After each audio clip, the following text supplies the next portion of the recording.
Brothers and sisters, in Revelation chapter 3, the Lord says that He has the key of David. He is the one who opens, and no one can shut, and shuts, and no one can open. And why is it called the key of David?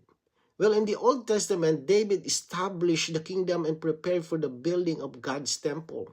The temple was for God's expression, and the city was for God's dominion. So the key of David is the key related to God's kingdom and God's building. But David was only a type. The real David is Christ. Christ established the real kingdom and built the real temple, the church. Today, he holds the key of God's dominion. He has the authority to open everything for God's purpose. And what does he open?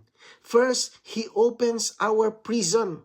Many of us were imprisoned in religion, tradition, wrong teachings, wrong doctrines. Many things were closed. Even the matter of speaking in the church. Only one person could speak. The rest would just listen. But the Lord has opened something in His recovery. Now everyone can prophesy. Everyone can share Christ.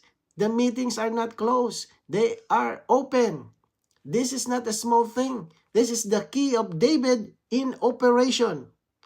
The Lord has opened the word to us. He has opened the church life. He has opened the way for us to function, to enjoy Him freely, and to be built together.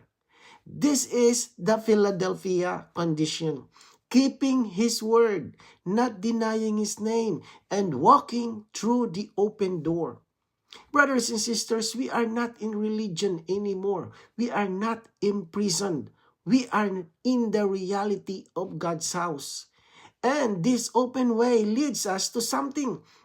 It leads us to be built up as the body of Christ and ultimately to become part of the New Jerusalem. The key of David opens us from religion to the church life and from the church life to God's eternal building. So brothers and sisters, are we taking this open way? The Lord has opened everything for us. Let us not go back to closed concepts. Let us stay in the open door. Praise the Lord.